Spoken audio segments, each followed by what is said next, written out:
Hey there guys and gals, welcome back to BackPocketGameReviews, and today we're going to talk about the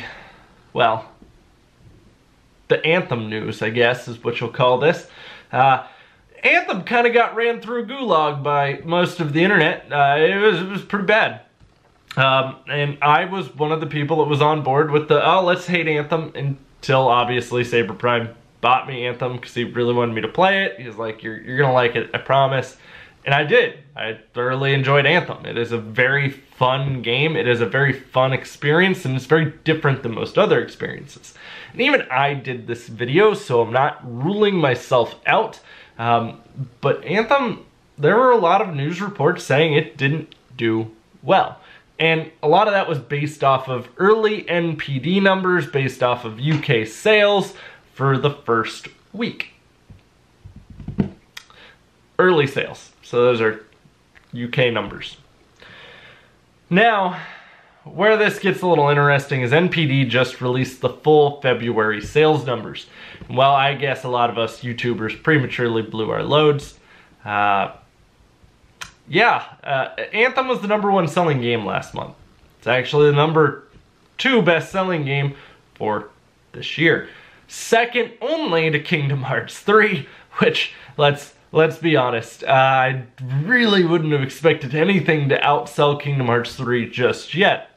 And I get it, Kingdom Hearts 3 isn't for everybody, but that was a game that had a very, very big amount of hype swirling around it, and it's a game that a lot of people waited a very, very long time for. And I felt it was worth the wait, but. Now, here's where things get a little more interesting. The numbers that NPD has currently released still don't include PC digital sales. So pretty much, another half of that game's sales still are undisclosed. So Anthem could have sold a lot better than even what we currently think it did. And this is kind of a weird mindset, but even when you give something bad press, that's still giving something press. And a lot of times that may draw attention to a product that otherwise would not have gotten attention. So it's kind of hard to say that all of this negative press was really bad for Anthem. It might have actually driven a lot of sales to Anthem. And again, as I said, I thoroughly enjoyed the game. If you're interested in that, you can go back and watch my review of the game. So, the review was called as Anthem Trash. So, the most interesting part out of all this is Bioware is one of the most iconic developers of all time. At least in terms of their genre, which is RPGs. They've made such great hits as Dragon Age, Mass Effect, 1, 2, 3, and Andromeda. But they've also made, well, the Knights of the Old Republic series, which is another huge series. Like, Knights of the Old Republic is, one of those iconic RPGs that most people have played. Hell, if you haven't played it, you can download the first one on your phone. You might be able to even get the second one, but you can get the first one on your phone and play it on your mobile device if you've never played it. Or on your Xbox One, because it's backwards compatible on there. I believe both of them are backwards compatible on there, but they also made the Knights of the Old Republic MMO. So those are some pretty iconic franchises. Those are some pretty big titles, especially when you take into account how awesome the Mass Effect games were, and they had a lot of hype around them. Anthem is Bioware's second best-selling game of all time. Second best-selling game of all time.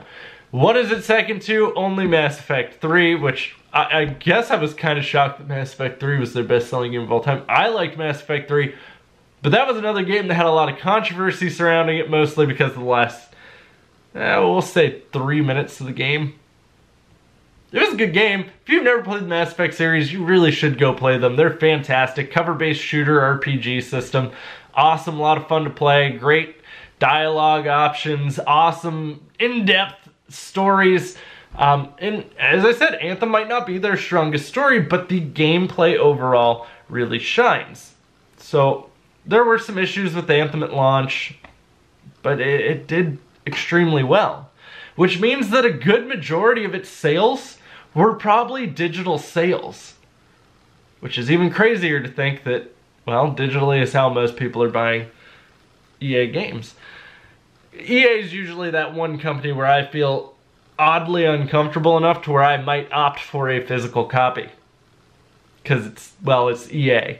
And I bought Mass Effect Andromeda and felt terrible about it. So obviously Anthem had some kind of redeeming quality. Anthem somehow managed to dig its way out of the hole and, well, the giant whipping pit that it was stuck in. I don't know, it's very interesting to me. I really didn't expect to see that news yesterday, because the first article I saw that came up with it was NPD February numbers released. There was no mention to Anthem. And then after that first one, because I read the first one, and I was like, holy shit, Anthem did really well. Like, I was like, all right, okay, I just didn't see it coming. And then all the other articles after that were, Anthem was the best-selling game in February. Anthem, Bioware's #2 best-selling game. Weird. We all managed to hate on it. Even I kind of did the backlash to it, because I didn't enjoy the beta. And I was excited for the game up until the beta. But the game itself wasn't quite what the beta was, and I had some issues with being able to get into play with friends, so sometimes a beta can be a double-edged sword, whereas like with The Division 2, I was very excited I wasn't going into the beta all that excited for The Division. I was like, fool me once, shame on me, fool me twice, shame on you. And the first game wasn't bad, it just wasn't the game I was promised. And I mean promised. Like today, we like to whine and cry about games not looking like they did. The Division 1 and Watch Dogs really were a giant screw you from Ubisoft to the fans, okay? If you don't remember that, oh yeah, I could show you on the bear where Ubisoft touched me. Okay, don't make me go get Mew off my top shelf back there to show you, but it was bad. Like, it was really bad. The game they showed at E3 was not the product you got. So I was kind of like, man, I don't really know what Division 2 is going to be like. Maybe it's going to be the same situation. And I want to be very transparent here. The company that made The Division did a very good job for what it was. They've never done a game that scale before. They were kind of like a small developer going into the Division 1, and then Ubisoft's like, here you go, and they kind of like shit the bed on it. Yeah, I mean, they didn't even attempt to make it to the bathroom. They were just like, oh shit! Which, it actually turned out to be a decent game. I was playing it in between the Destiny expansions for Destiny 1. You know, the Destiny everyone remembers fondly. But The Division 2, I played the beta and I was like, damn, this is really fun. A lot of the stuff that I complained about in the first game has all been fixed, so they listen. And it is a very good experience. Even a lot of YouTubers are telling you this is one of the most complete gaming experiences, if not the most complete looter shooter experience this generation. So if this is your thing, enjoy it. I mean, I was watching Fanavision play it last night. I was on his stream on Twitch, and then I was watching my buddy Josh stream it on YouTube. That's your player 2. Some of you remember I did a stream with him before. So it's doing well. People are enjoying the game, and I think this is going to be like another one of those Anthem situations where we're going to turn out it's half the game sales came from digital or some stupid shit like that. But it does look desolate when I check my friends list. But a lot of you tell me you prefer single-player games, so I don't know. But I see a lot of you on Siege, so maybe I've just become a Ubisoft fanboy. Maybe over the last 2 or 3 years, Ubisoft has somehow managed to win me over, ever since they fixed Assassin's Creed. That used to be one of my favorite game franchises, till they beat it like a dead horse for Assassin's Creed 3. Oh, you like this? We're gonna give you the most whiny assassin after we made Ezio, the most confident assassin. And I was really excited going into 3 too. I was like, man, I might get to see some US history. This is really cool because I like that whole alternate reality history stuff. Like, here's gonna be a whole bunch of conspiracies surrounding your history that we're gonna kind of intertwine and mix together to make our own, which is a lot of fun until you get to Connor, who somehow could manage to suck the fun out of an orgy. So, guys, I would love to know what your thoughts on all this are. So let me know in the comments down below. Did you pick up Anthem? Did you enjoy Anthem? Do you feel that sometimes the internet just riles itself up into a hate mob. But I am interested in how you feel. No, you're wrong. I'm all for calling out when someone's screwing over the consumer. By all means, that is something we should definitely call out. But sometimes I think we maybe go a little too far. Just a smidge. Unless Anita Sarkeesian's involved, then you get your hate mob. We'll get some torches and pitchforks.